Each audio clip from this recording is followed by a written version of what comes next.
할렐루야. 6월 7일 일요일 주일 예배를 영과 진리로 하나님 아버지께 올려드리겠습니다. 오늘 본문 말씀은 사도행전 2장 37절에서 47절이고 제목은 초대교회로 돌아가자. 부제로 초대교회의 영성이라는 제목으로 말씀을 선포할 때 전하는 자나 받는 자가 큰 은혜 받는 시간 되도록 하겠습니다. 자, 본문 사도행전 2장 37절에서 47절을 읽어주시기 바랍니다.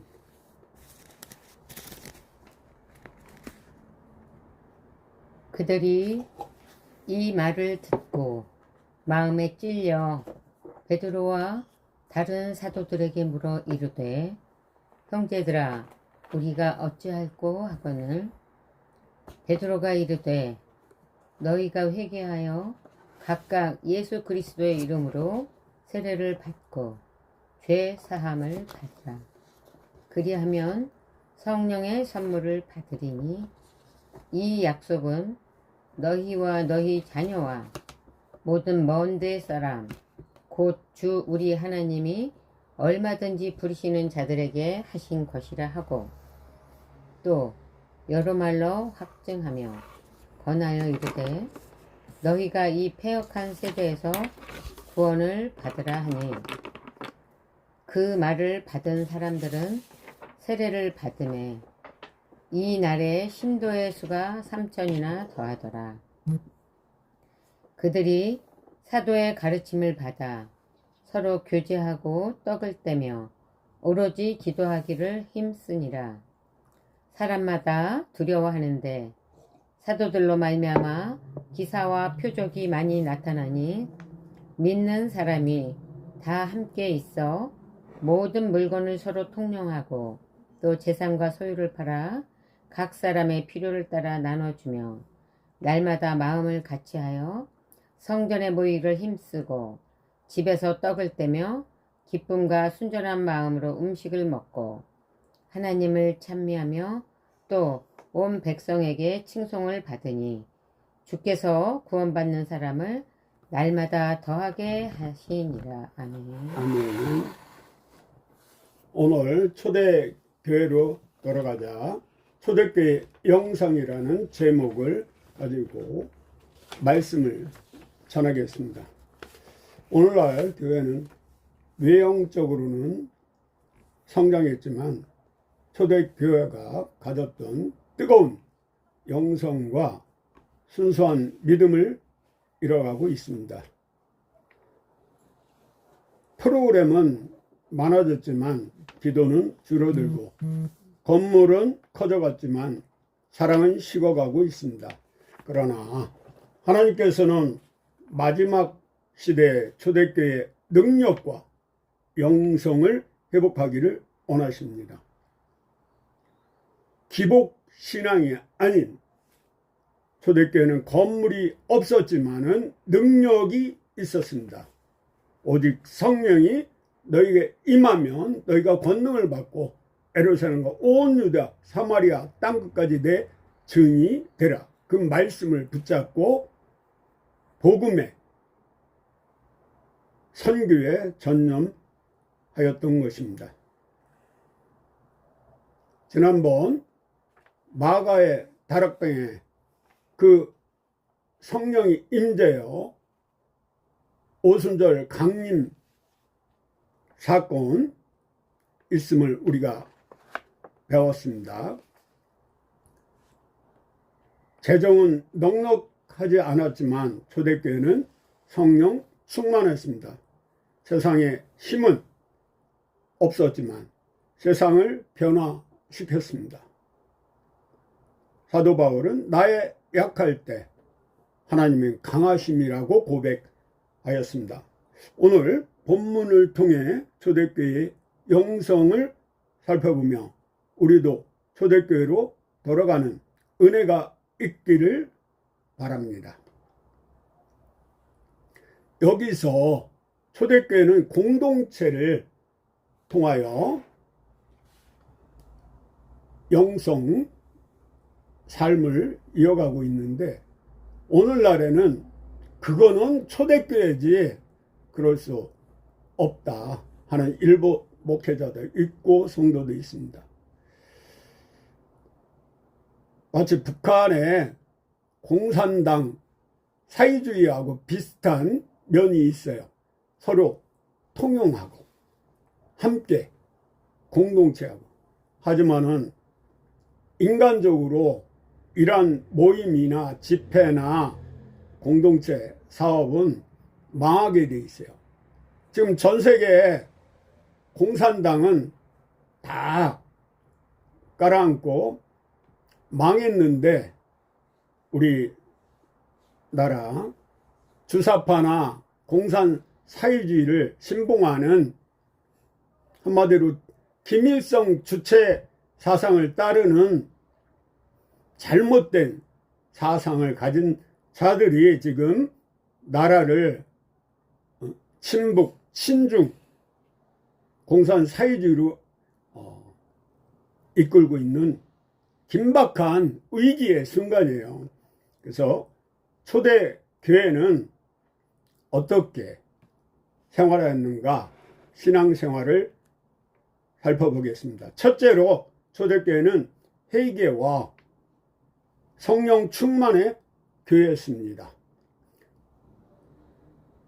여기 너희가 회개하여 각각 예수 그리스도의 이름으로 세례를 받고 제사함을 받으라. 그리하면 성령의 선물을 받으리니. 내가 뭘 잘해서 성령을 받는 게 아니고, 예수를 믿으면 그 즉시 성령 하나님이 임마누엘 함께 계시는 거예요. 그걸 우리가 선물로, 타 종교는 내가 3000배에서 내가 108번뇌를 없애서 내가 뭘 잘해서 선행을 해서 구원받으려고 노력하지만은 헛수고예요. 도로함이 타버리라고. 38절 말씀대로 우리는 이 베드로가 이 짧은 설교에 많은 사람들이 마음의 찔림을 받았어요. 그렇죠. 참된 부흥은 사람의 감정을 자극하는 것이 아니라 죄를 깨끗게 하는 데서 시작됩니다. 죄를 어떻게 깨끗게 하냐? 우리 힘으로 안 되고 예수의 피, 거룩한 피로 머리에서 발끝까지 성량을 발휘해야 된다는 얘기예요. 초대교회 성도들은 자신의 죄를 먼저 인정하고 회개했습니다. 회개는 한마디로 이 가던 길을 돌아오는 거예요. 뉴턴하는 거예요.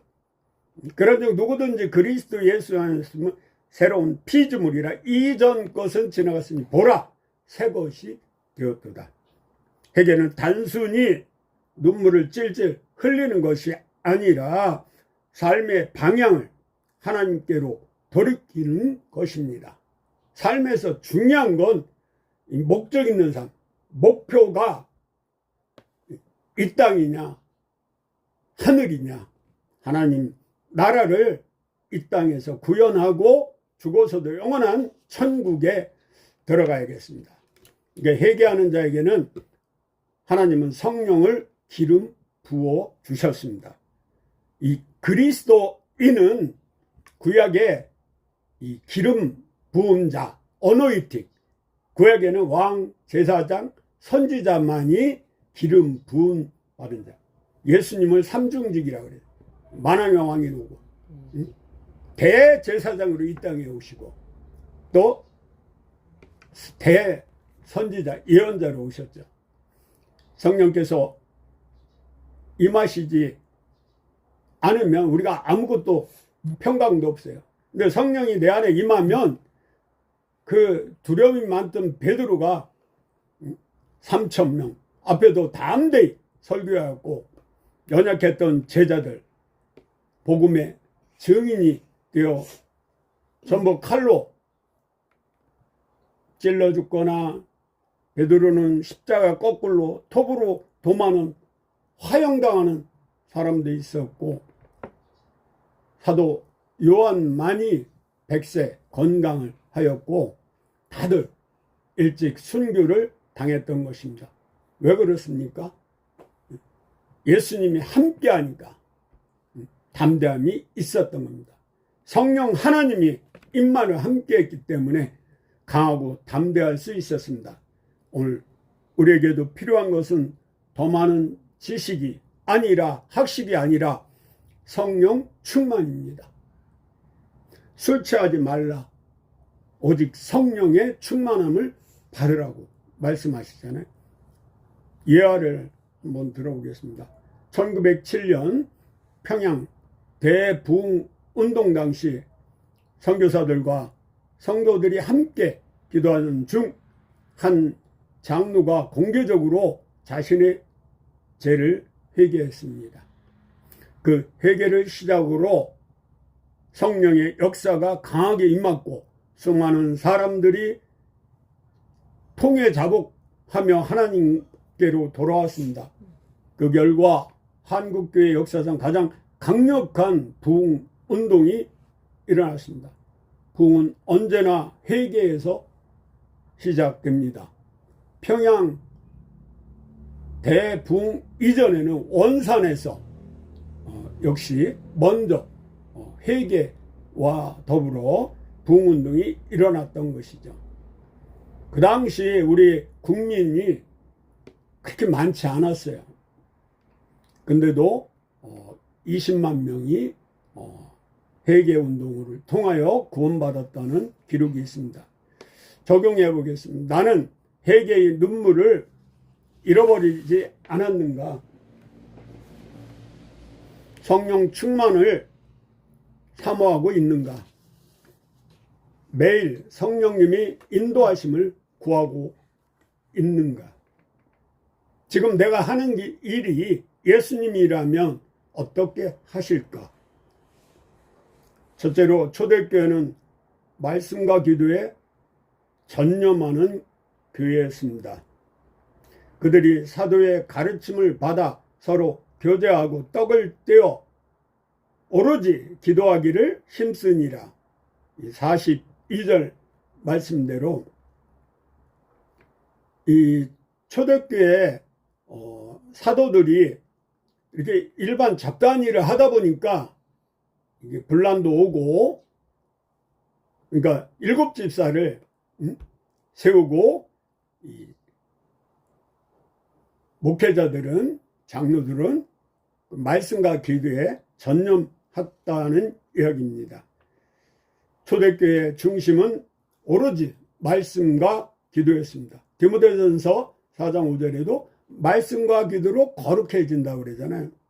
거룩한다는 건 구별된 삶이에요. 내 얘기도 마찬가지 기록되어 있죠. 그들은 사도의 가르침을 받았습니다.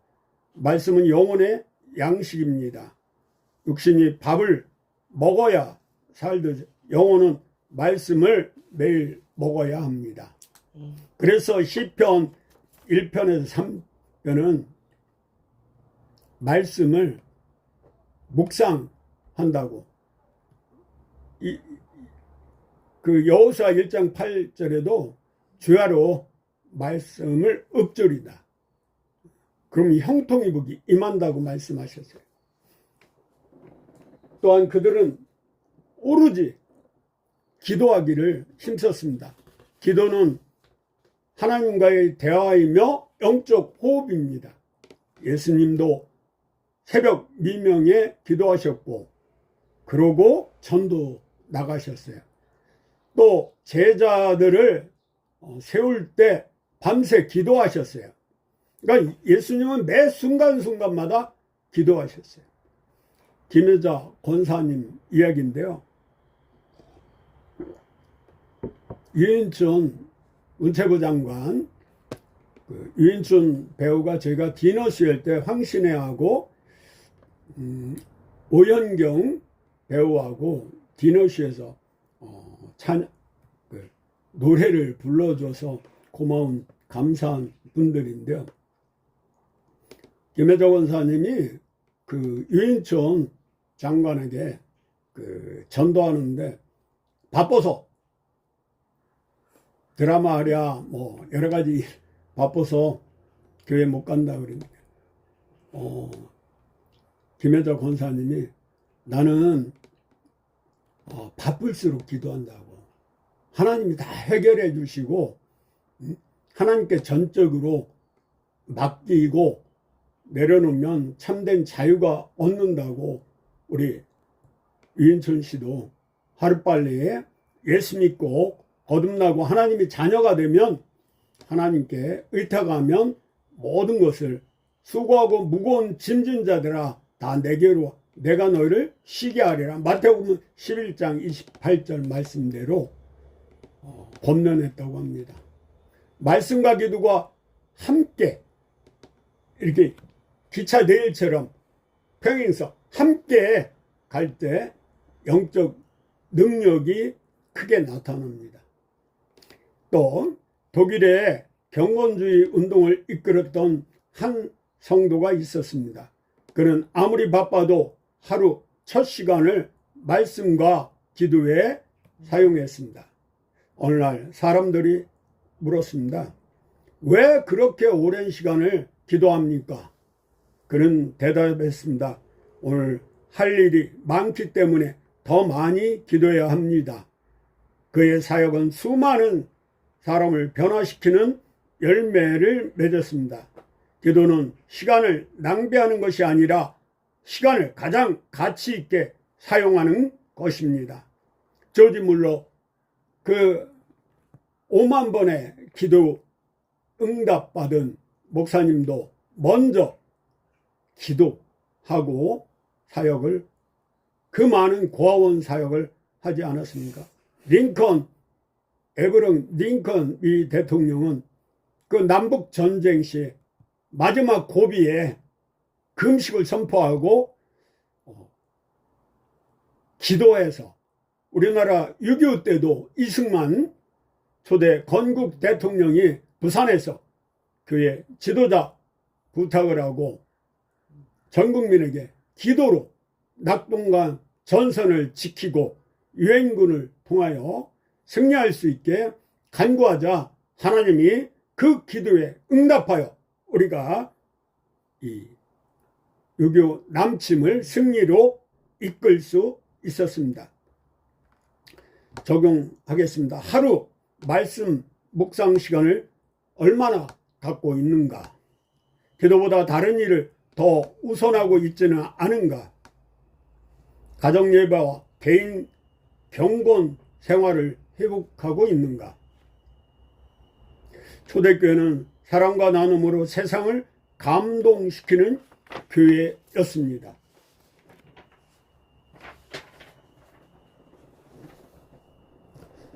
제가 최근에 그 기독교 포털 사이트 SNS에 글이 왔는데 직감적으로 이건 자살 직전이구나. 목사님한테 기도받고 천국 갈 수 있으면 당장 딸을 고아원이나 다른 곳에 맡길 수 있으면 자살하겠다. 사방이 막혀있는 자매예요. 급한 회사에 다녀도 남편, 그 전 남편의 그 보증 아내 명의로 2천만 원을 썼는데 통장이 가압류되고 생활비가 없어서 그 관리실에서 쫓겨날 상황이라고 교회 문을 두드리고 구청이나 군청이나 주민자치센터, 행복지원센터 해도 직장생활을 한다는 이유로 이미 통장은 막혀 있는데 고 출신이라 형제도 없고 그리고 어려운 호소할 곳이 없어서 내용을 2시간 들어보고 자살만은 막자 그래서 에스겔 16장 6절 피투성이가 되더라도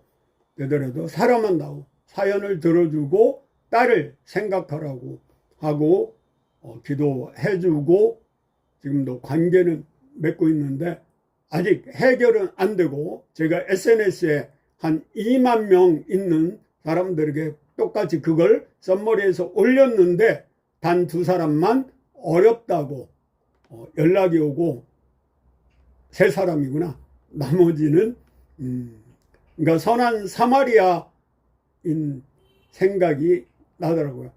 아무리 교회 안에서 말씀, 기도 외쳐도 주라 그리하면 하나님이 갚아주시고 하나님께 꾸이는 거라고 그래요. 흘러넘치게 채워준다고. 근데 초대교회는 공동체예요. 교회 안에서 감싸주고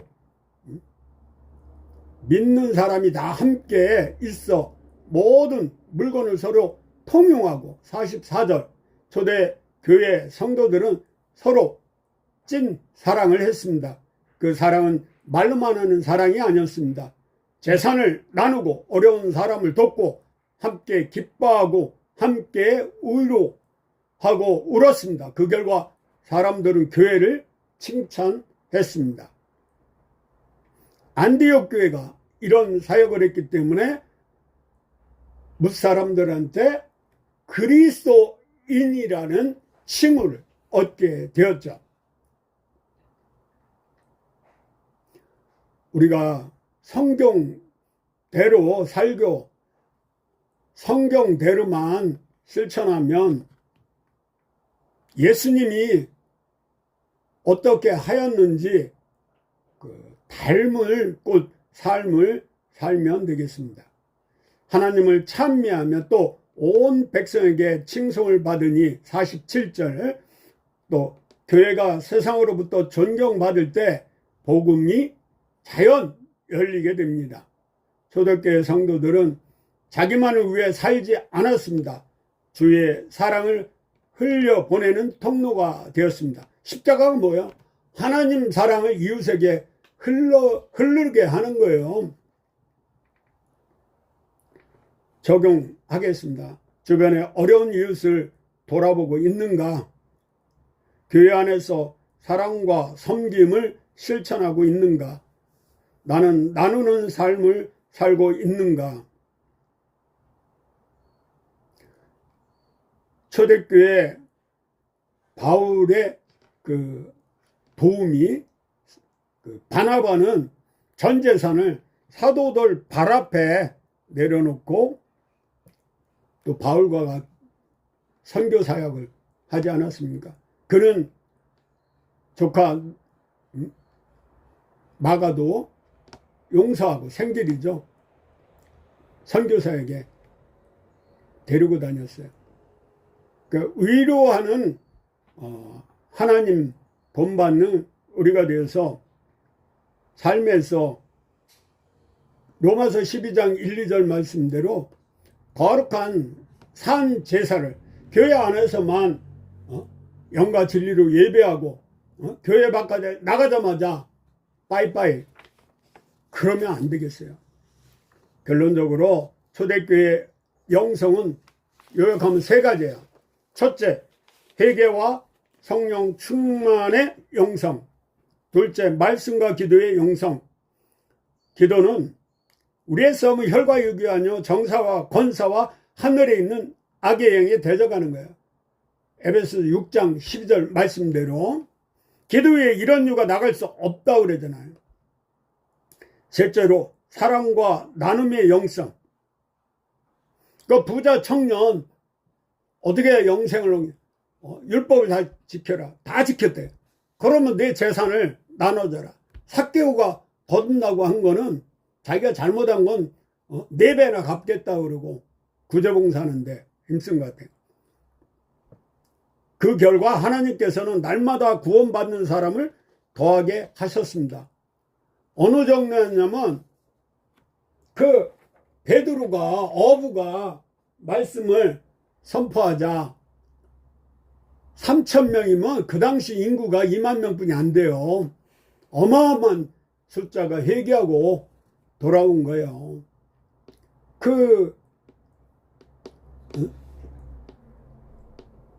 요나가 니느웨 그 곧 헐듯 억지로 마지못해서 지나가면서 쪄가면서 회개하라. 니누의 성 망한다.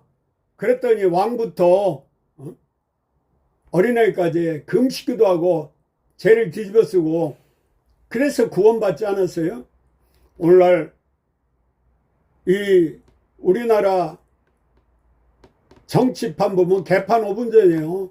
선거판도 부정선거로 얼룩지고 또 판사들이 선거관리위원장 하잖아요. 각 지역. 그러니까 제 식구 감싸듯 정말 비리가 많은데도 정치하는 사람들은 참 뇌가 없는 것 같아요. 국민들을 개 무시하는 것 같아요. 근데 덩달아 한국교회도 대형교회도 거기에 발맞춰서 하나님을 두려워하지 않고 권력자를 위정자를 두려워하고 있어요. 이제 한국교회 지도자와 우리 교회가 다시 회복해야 될 것은 바로 초대교회의 영성입니다. 회개가 회복되면 성령이 역사하십니다. 말씀과 기도가 회복되면 능력이 나타납니다. 사랑과 나눔이 회복되면 세상이 감동합니다. 우리 모두 초대교회로 돌아갑시다. 저는 가로국적이면 날이 좋으면 소금 스틱 전도지와 보리건빵 가지고 나갑니다. 산책로, 공원, 시장.